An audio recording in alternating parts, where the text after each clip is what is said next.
قررت ان انا همكيج نفسي في يوم فرحي، فتعالوا افرجكم على الميك اب اللي انا جبته واقول لكم ايه المنتجات اللي هتستخدموها لو انتي قررتي انك تمكيجي نفسك في فرحك. اول حاجه اتكلم عنها بقى في البرودكت، ان مش لازم كل البرودكت تكون هاي اند. ركزي على ان الفاونديشن والكونسيلر والباودر هو اللي يكون هاي اند، والبرايمر لو انت عندك مسام او بشرتك دهنيه. فانا مركزه على الثلاث حاجات دول، الفاونديشن والكونسيلر والباودر، دول اللي يكونوا هاي اند، لان انا الصراحه ما شفتش حاجه دراج ستور ثابته طول اليوم خالص، نيفر. هو انك تمكيج نفسك في فرحك فيها مزايا وفيها عيوب. مزايا ان انت عارفه ملامحك، انت فاهمه ملامحك، وانت عارفه ايه اللي يليق عليها وايه اللي ما يليقش عليها، ايه اللي بيحليكي اكتر وايه اللي بيخلي شكلك وحش. ده طبعا لو انت بتعرفي تعملي ميك اب لنفسك، لان في ناس تانية ما تعرفش. الميزه التانية بقى ان الفلوس اللي انت هتشتري بيها البرودكت بتاعت المكياج هي نفس سعر الفلوس اللي هتدفعيها للميك اب ارتست، بس الفرق ان البرودكت دي هتفضل معاكي، هتستخدميها بعد كده. اما الميك اب ارتست اللي هتحط لك الميك اب للاسف ده هيتمسح في اخر اليوم. دي المزايا. بالنسبه بقى للعيوب، لو انت من نوع الناس اللي بيتوتر قوي، يعني مثلا لو انت رسمتي رسمه الايلاينر مش مظبوط، فانت ممكن تقعدي تتوتري وتعيطي. فلو انت من النوع ده بلاش تعملي ميك اب لنفسك وهاتي ميك اب ارتست احسن. فمش هرجع كتير بقى، تعالى اقول لكم تشتروا ايه لو انت عروسه. اول حاجه جبت الكونسيلر ده من تو فيست، كل الناس بتشكر فيه، ثابت اليوم كله والتغطيه بتاعته عاليه وناعم على البشره، بس مع ذلك هعمل له تيست قبل الفرح، يعني هنزل بيه يوم كامل اختبر الثبات بتاعه. لو انت جبتي حاجه والناس كلها بتشكر فيها، برضو احتياطي اعملي لها تيست، عشان ممكن مثلا ما تكونش درجتك او ما يطلعش ثابت. فاكتب لكم الاسعار عموما على الشاشه. هو سعره $34. لو هو غالي شويه عليكي ممكن تجيبي الترافل سايز، بيبقى حجمه حلو جدا وبيقعد معاكي فتره طويله جدا. بالنسبه بقى لللوز باودر، اللوز باودر دي اللي هي بتثبت الكونسيلر، كلنا عارفين. انا ما جبتش لوز باودر لان انا عندي هدى بيوتي، هحط لكم سعرها على الشاشه. هدى بيوتي من احسن اللوز باودر اللي ممكن تستخدميها، اخص لو انت من الناس اللي هي بتعرق او بشرتها دهنيه. انا بشرتي مش دهنيه، بس انا بستخدم هدى بيوتي لوز باودر لان انا فرحي في الصيف، واللوز باودر دي بتمسك، يعني بتثبت فعلا. اما بقى لو انت بشرتك جافه فممكن تحبي لورا مارسي اكتر، لان هي لورا مارسي تبقى انعم على البشره اكتر. جبت برضو المثبت ده من ايربن ديكي. المثبت ده يترش على الوش قبل الميك اب، بيدينا كده لوك ناعم وحلو. لو رشيتيه بعد الميك اب مش هيديكي نتيجه حلوه، هتلاقي الميك اب بيسيح.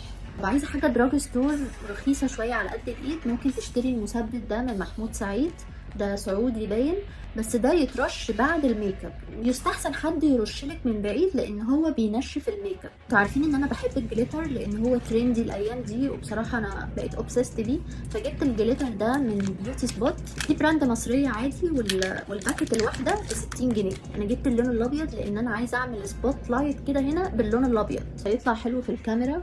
بالنسبه للاي شادو، انا عندي باليتات اي شادو كتير هاي اند ودراج ستور، وعايزه اقول لكم الاثنين زي بعض. ممكن مثلا تجيبي الباليت الاي شادو دي من ريفولوشن، دي سعرها 250، حاليا وصلت ل 300. تحفه. الباليت دي في منها كذا لون، اختاري الالوان اللي تعجبك عن تجربه ثابته طول اليوم. في برضو باليت الاي شادو دي من اروماس، بتتباع كتير قوي. بصوا هي واخده ستايل كده هدى بيوتي، بس والله العظيم دي احلى من هدى بيوتي. انا ما بحبش الاي شادو بتاعت هدى بيوتي، فدي احلى بكتير منها، واحلى منها في الدمج كمان وفي بيجمنت الالوان. مكياج فرحي بارت 2. ندخل بقى في المهم. من ضمن الحاجات اللي كانت ناقصاني هي الفاونديشن، فانا قررت ان انا هجيب فاونديشن ديور. ليه اخترت ديور بالذات؟ لان ديور تغطيه خفيفه لمتوسطه، انا مش عايزه في الفرح تغطيه عاليه. في بعض البنات بتعتقد ان انتي طالما ده فرحك او مناسبه يبقى حطي فاونديشن تغطيه تقيله فول كفرج. الكلام ده غلط. الفول كفرج او الميديوم كفرج او اللايت كفرج بيتحدد بناء على العيوب اللي في البشره. افترض مثلا انتي عندك تصبغات غامقه قوي وحبوب وحفر، فطبيعي لازم تستخدمي فاونديشن فول كفرج. انما انت بشرتك ما فيهاش عيوب، يعني يا دوبك بس فيها تصبغات خفيفه قوي، فايه لازمه انك تجيبي فول كفرج؟ بالعكس، انت لما تقللي في الكفرج بتاعه الفاونديشن شكلك هيطلع طبيعي اكتر، مش هتحسي كده ان بشرتك جبس فاهمين قصدي؟ يا ريت نلغي مصطلح الفول كفرج ده من المناسبات ونعتمد على العيوب اللي موجوده في البشره.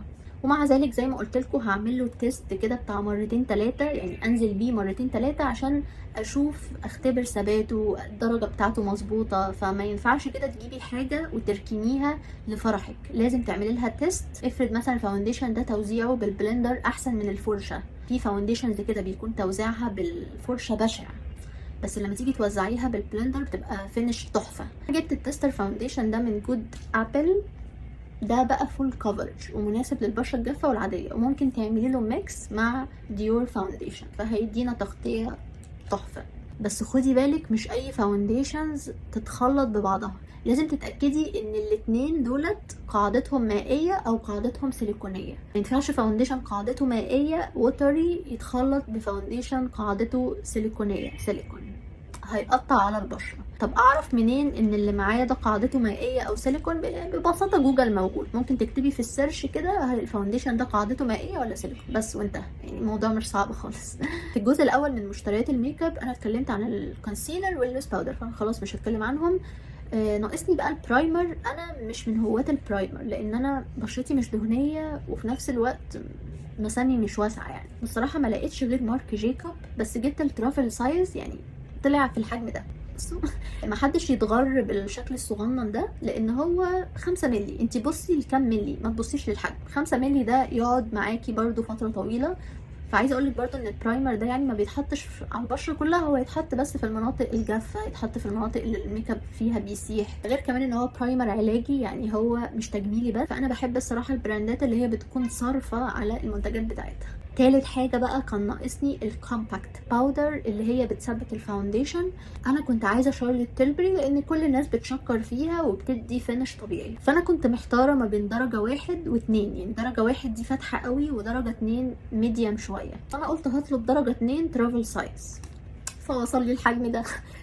ده مش ترافل سايز، ده ممكن نسميها سيمبل، يعني حرفيا دي صغيرة جدا يعني، بس الحمد لله طلعت نفس درجة بشرتي بالظبط. فانا ممكن اجيب بقى الفول سايز او اكتفي بدي، يعني دي اصلا تقعد معاكي يعني مش هتخلص بسرعة، ما تخافيش انتي مش ميك اب ارتست بقى وبتمكيجي كل يوم عرايس، كوتي صغنطوتي. طيب هرسم ايلاينر في الفرح ولا لا؟ الصراحة ممكن ارسم ايلاينر سيمبل قوي. فانا كان عندي اصلا انجلوت وده اقوى سواد في السوق حاليا، انا ذات نفسي مش متمرسه في الجل لاينر، فانا ممكن اجيب الليكويد ايلاينر بتاع محمود سعيد فهختبر سواده وثباته وهقول لكم. كده ناقصني حاجات بسيطه قوي، يعني كده ناقصني الكونتور والليبستيك، حواجب، رموش والبلاش، يعني 5 حاجات. وممكن تكنسلي البلاش وتحطي الليبستيك كبلاش بيبقى ثابت معاكي طول اليوم. هل الكونتور مهم في الفرح؟ هو الصراحه مهم للتصوير، الكونتور اصلا تم اختراعه لسبب التصوير، خلي وشك منحوت في الكاميرا ومرسوم كده. واهم حاجه تركزي ان الكونتور يكون قاعدته رمادي مش وارم.